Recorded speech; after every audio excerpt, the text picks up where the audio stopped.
Hello friends, welcome back to another lecture, and in this lecture we will continue with non-constitutional bodies.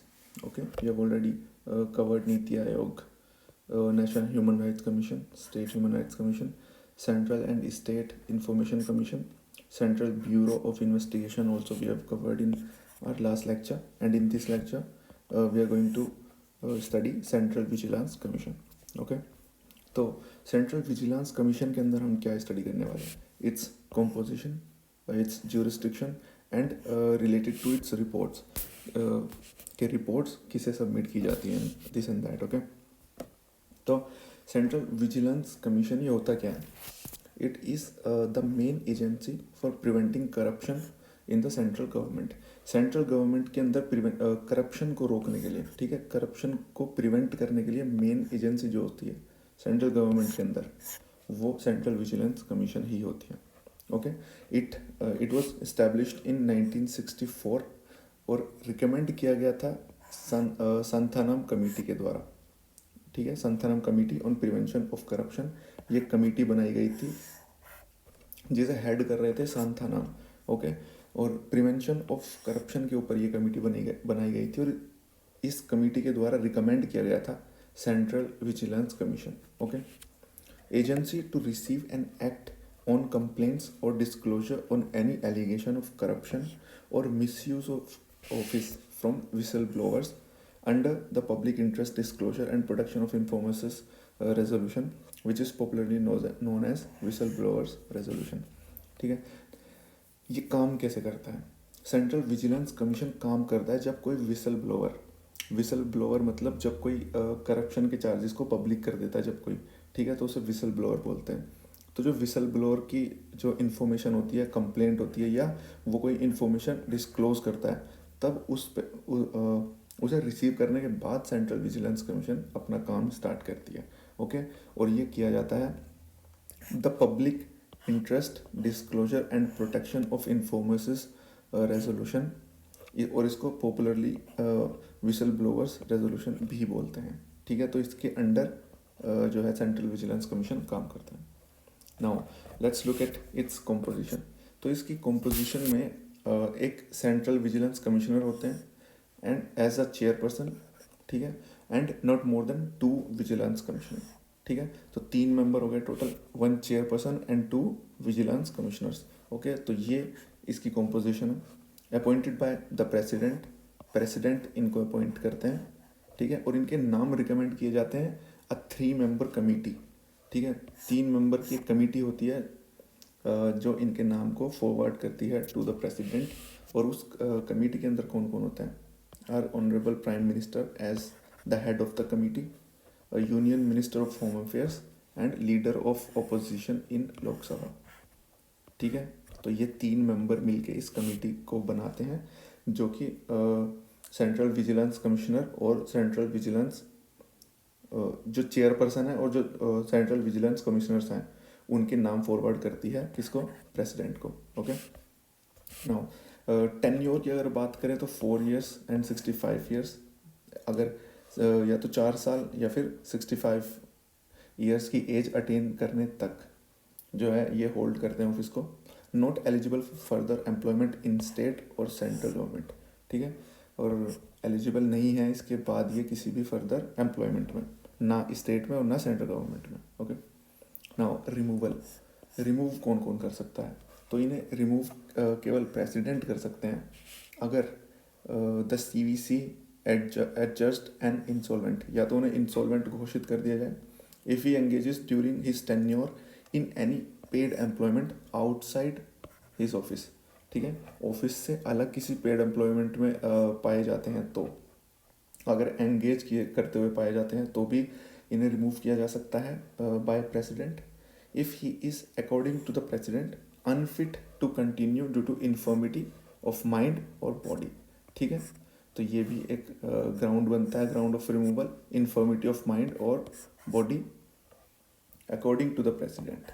ठीक है, if he has acquired such financial और other interest as is likely to affect prejudicially his official functions.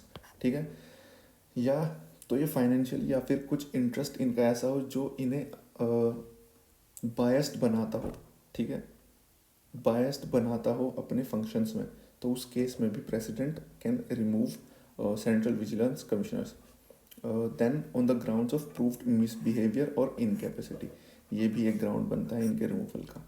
However president refer the matter to supreme court after inquiry, if uphold the cause of removal then he और she is remove by the president, ठीक है। तो president पहले refer करता है matter किसको, supreme court को किया जाता है, देन सुप्रीम कोर्ट इंक्वायरी करती है, और अगर ये ग्राउंड ऑफ रिमूवल सही पाया जाता है then only the president can remove the CVC. Okay, now जो एनुअल रिपोर्ट होती है ये प्रेसिडेंट के पास जाती है, सेंट्रल विजिलेंस कमीशन की जो एनुअल रिपोर्ट होती है प्रेसिडेंट के पास जाती है, और हमारे जो करंट चीफ विजिलेंस कमिश्नर जो हैं इंडिया के वो हैं Sanjay Kothari. Okay, and since 2020, ठीक है। तो ये भी आपको याद रखना है, क्वेश्चन पूछा जा सकता है कि सेंट्रल विजिलेंस कमिश्नर हमारे अभी फ़िलहाल कौन है, तो वो हैं Sanjay Kothari ji. Okay, now let's talk about its jurisdiction, मतलब इसके दायरे में क्या क्या आता है, किस किस चीज़ों से रिलेटेड ये निर्णय लिए जा सकते हैं इनके through, right. Members of all India services serving in connection with the affairs of the union and group A officers of the central government, तो ये इनके ज्यूरिसडिक्शन में आते हैं। अगर इनके ऊपर कोई विसल ब्लोवर कोई एक्यूज़ करता है इनको, या फिर कोई इन्फॉर्मेशन मिलती है इनके रिगार्डिंग जो कि करप्शन से रिलेटेड है, तो इनके ऊपर सेंट्रल विजिलेंस कमीशन इंक्वायरी बैठा सकते हैं, ठीक है। Member of all India services serving in connection with the affairs of the union and group A जो ऑफिसर्स होते हैं सेंट्रल गवर्नमेंट के, ओके, तो ये इनके ज्यूरिसडिक्शन के अंडर में ही आते हैं। Now, officers of the rank of scale 5 and above in public sector banks. Public sector banks में भी जो ऑफिसर्स हैं जो कि स्केल 5 एंड अबव रैंक के हैं, वो भी सीवीसी के ज्यूरिसडिक्शन के अंडर ही आते हैं, right. And officers in grade D and above in RBI, NABARD and SIDBI, ठीक है। तो इन तीनों जो बॉडीज़ होती हैं इनके ऑफिसर्स भी, ठीक है, ग्रुप डी एंड अबव जो ऑफिसर्स होते हैं वो भी इनके ज्यूरिसडिक्शन में आते हैं सीवीसी की। Manager and above in general insurance, senior divisional managers and above in life insurance corporation etcetera, ठीक है। तो ये सब सीवीसी के ज्यूरिसडिक्शन के अंडर ही आते हैं। इनके ऊपर अगर कोई भी करप्शन के चार्जेस लगाए जाते हैं तो वो सेंट्रल विजिलेंस कमीशन के अंदर ही देखे जाएंगे। ओके, नाउ विजिलेंस यूनिट्स होती हैं हर मिनिस्ट्रीज़ में, जैसे all ministries departments in the union government have a chief vigilance officer, ठीक है। हर डिपार्टमेंट में और हर मिनिस्ट्रीज़ में यूनियन गवर्नमेंट के अंदर जो होती हैं उनके अंदर एक चीफ विजिलेंस ऑफिसर होता है who heads the vigilance division, ठीक है, जो विजिलेंस डिवीजन को हेड करते हैं of the organisation concerned, assisting and advising the secretary और head office in all matters pertaining to vigilance. और ये जो चीफ विजिलेंस ऑफिसर जो होते हैं ये असिस्ट करते हैं और एडवाइस करते हैं सेक्रेटरी या फिर हेड ऑफिस को सारे मैटर्स में, विजिलेंस से रिलेटेड सारे मैटर्स में जो है ये असिस्ट करते हैं और एडवाइस देते हैं सेक्रेटरी को या फिर हेड ऑफिस को, right. He also provides a link between his organisation and the central vigilance commission, right. तो सेंट्रल विजिलेंस कमीशन और जो ऑर्गेनाइजेशन है जिसके अंडर चीफ विजिलेंस ऑफिसर काम कर रहे हैं, इन दोनों के बीच में लिंक भी प्रोवाइड करते हैं, ठीक है। वो ऑर्गेनाइजेशन जिसके अंदर ये काम कर रहे हैं और सेंट्रल विजिलेंस कमीशन, इन दोनों के बीच में लिंक प्रोवाइड करने का भी काम करते हैं। On the one hand and his organisation and the CBI on the other, ठीक है।